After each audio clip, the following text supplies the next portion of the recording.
So a few years back, I tried making a video game. I had a team, I had art, I had a script, I even had a Kickstarter ready to go, ready to be launched. And a few days, maybe a few weeks leading up to the Kickstarter campaign, everything's just sort of stopped. So what happened? How did I fail? Well, I'm going to take this time to examine everything I did, what went wrong, and in hopes that maybe somebody out there can gain value from my mistakes and hopes to pave the way for their own success. Let's start at the beginning. Let's start as to where this whole thing manifested, and this will kind of help me figure out, or at least pave the path for where I am now. So if I remember correctly, I think back in 2014 is when this idea kind of manifested. I was working at a cafe at the time. I was extremely unhappy. I was really depressed. I had just moved back from Seattle, Washington with my girlfriend. Together there we were working at Nintendo of America. Now, before everybody gets too excited, it wasn't as luxurious or as exciting as a job you may have thought it may have been. I'm not knocking it anyways. If anything, this should be saved for a video down the road. But her and I worked in the quality assurance, or also known as the game testing department there at Nintendo. I know that my feed is going to be filled with people asking me about that job, and again, I'm going to say that for another time. So moving back from Seattle to Rochester, New York, where we currently live, it was a bit crippling in terms of trying to find a job that we thought could live up to the excitement that was working at Nintendo. But at the time, there really wasn't anything available in Rochester that we cared about, and I had to submit back to working at a cafe, which is totally cool and totally fine. And I actually have gained so much value from working at a cafe, even more so than I probably worked than I would if I would still be working at Nintendo. But that's, again, for another video. Furthermore, I was quite depressed at the cafe I was working at the time, and I was just at this, I just didn't know what the fuck I wanted to do with my life. So at the time, I really had only just been doing art, and that was pretty much my primary focus.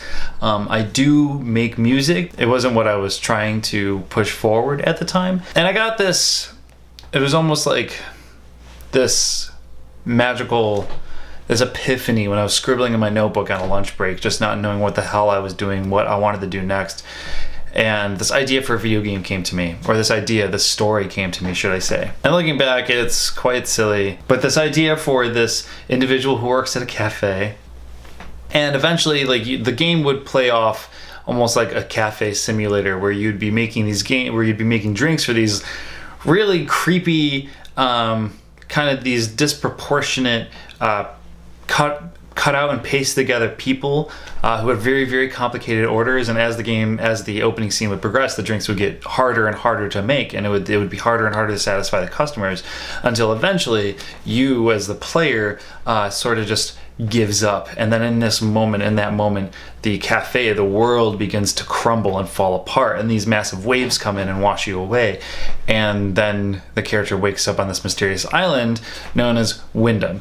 So that was the general thing that came to me during this epiphany while I was on my lunch break. But what was different between this project of making game and my other projects is that suddenly for the people that I asked that I wanted to be involved were, for whatever reason, inspired by it, engaged, and wanted to help. So the first time in my life, I actually had started something that I was having trouble with keeping up with almost, that it seemed to take on a life of its own, and people wanted to be involved, people wanted to help me make this game. And if you didn't guess, it was indeed a point-and-click adventure game.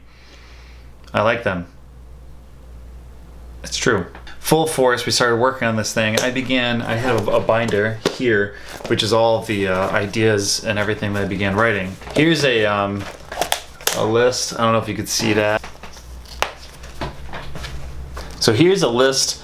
I sat down with Juliana and we tried writing down all the first words that came to our head to try and figure out the title for the game. So the very first thing I actually wrote down was Wyndham, and the idea was I wanted it to be the name of the town that the character washes up on, which at the time I didn't know the title. I didn't know the name of the town. So we spent this entire this evening at a cafe writing down all the first things that came to mind. And by the time I got to the end, I was just like, why the fuck don't I just, Wyndham's great, that's a good one. So we stuck with that. So now you get to see what my serial killer notes look like. I do free writing when I try to come up with ideas. So this was, I would sit and just start writing nonstop, and it keeps going. Holy shit, it keeps going. And then I would go back and reread it and pick out things that stuck out to me, things that seemed interesting. And that's essentially how I wrote the game. I wrote the game from pretty much from the beginning to the end. Oh my God, it's still... This is notes for the Kickstarter that I was writing, or at least I was studying other Kickstarters and how to have a successful Kickstarter. Some statistics on Kickstarters. I even cut out articles. Holy crap. And then there's more free writing. Oh, I actually think this might have been the script for the video that we shot. We hope that Wyndham can deliver a unique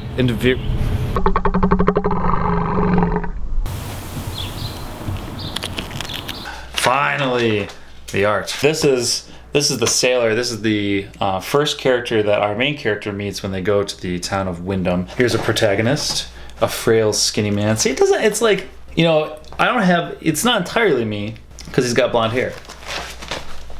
Scribbles and sketches of how I wanted the customers to look. They're kind of all cut and paste together. I'm not gonna lie, as a directly influenced from The Land of the Living and Grim Fandango, all the people in that are cut out of magazines and put together. And I had my own idea for my idea by them being paper cut out was kind of like that they were put together and manufactured, that they weren't authentic. But after coming up with that idea, I realized that I pretty much maybe unintentionally stole the idea from Grim Fandango. So it goes.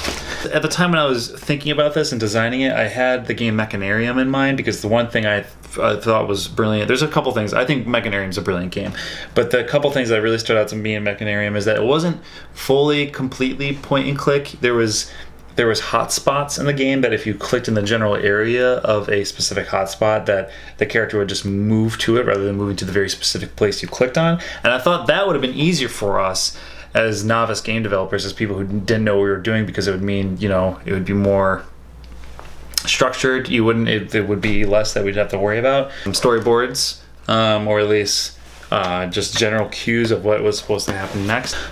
And pretty much we got to the point where we shot footage for the Kickstarter. I managed to animate the opening scene of the game to kind of give an example of what the game would look like, what the game would feel like. And then pretty much a week or two following up to the Kickstarter campaign, it just sort of stopped. I mean, it just didn't happen. We were there. Like, it was right fucking there. And we all just collectively stopped caring. There was never really a moment when one of us said, like, that's it, we're done, and we quit. I can't really explain it. Where did we go wrong? Where did I go wrong? This is the moment when I get to take a good look at my failures, and it's very simple. It is so simple. I had no idea what the fuck I was doing. We had no idea what the fuck we were doing. I can't put it any other way. Even though I thought the idea was small and I was hoping the game would be short, it was too ambitious. It was way too big. I thought that, you know, if we created this structured game and I did all the art for it and Juliana did all the coloring for it, I could learn how to animate. All I pretty much would need was this magical programming code from the programmers, and I would be set to go. It's not that easy. It's never that easy. If I had met the man Rob Moston, who I'd interviewed a few videos ago about developing a video game, and got this piece of advice: make Frogger. Like, just make Frogger. Make Tic-Tac-Toe.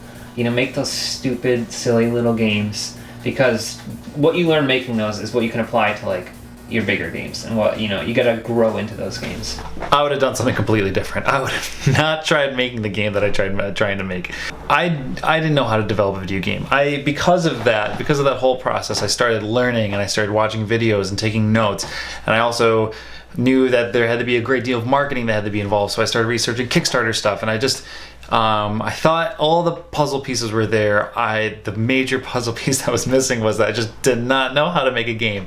That's really about it.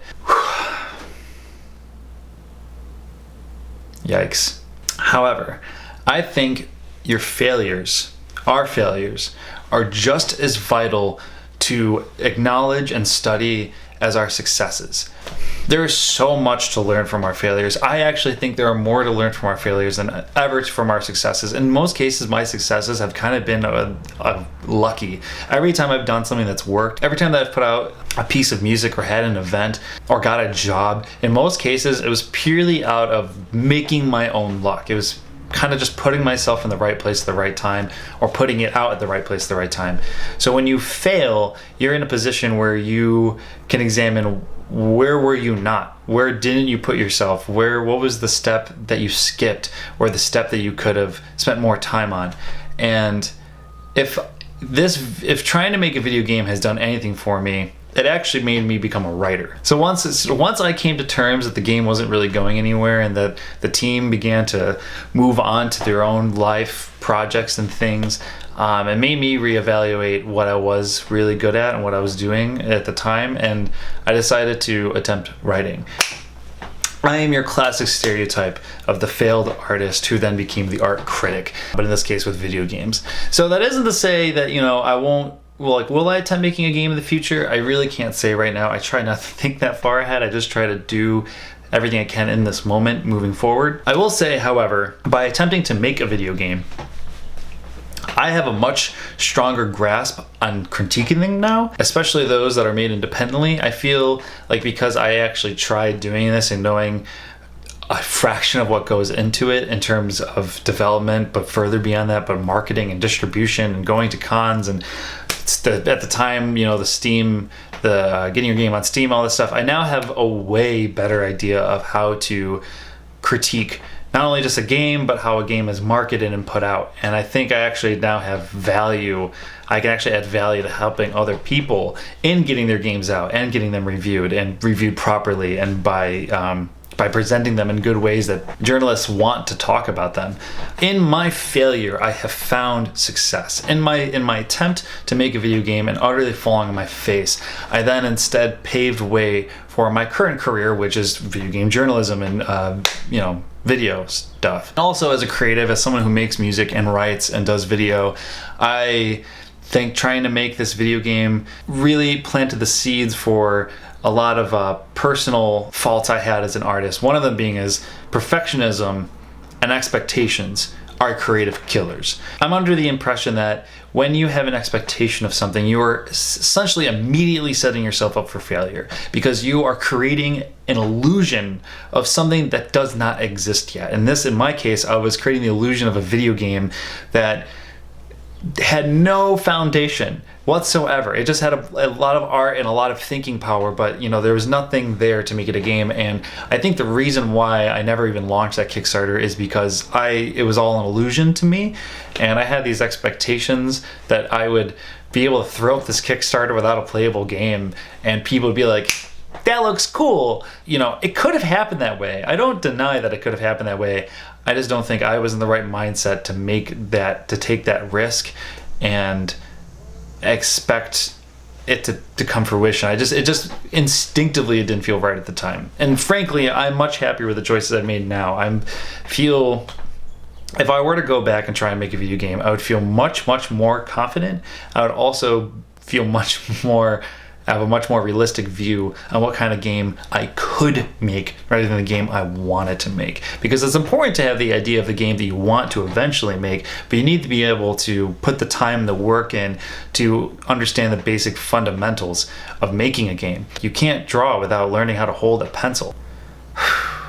So that's that. I really hope that some of you at least gain a little value or insight into my kind of mishap path. I'm sure there's a lot I missed, and there's a lot more that I want to talk about concerning this, but I think I'm gonna have to save that for talking to you guys. So if you guys have any questions, if you guys are curious as to what I was using and what I was trying to do, ask me. Ask in the comments, and I would love to kind of make a discussion out of this and see what you guys think about my attempt to try to make a video game and what advice you would give to someone who's trying to make a video game. I definitely feel like I'm in a position where I can tell somebody now the steps they need to take for at least a moderate success. I don't have a successful game, so maybe I'm just talking out of my ass right now, but I do think there's value in attempting to make one, and I can at least try and educate somebody else on the not what to do's. Yeah, let me know what you guys think, or let me know if you just think I'm just a blabbering fool. who still doesn't know what he's talking about, that's okay, because at least I'm trying. Right? Right? As always, thank you all. Till next time, this is Kurt. Have a wonderful day. See ya.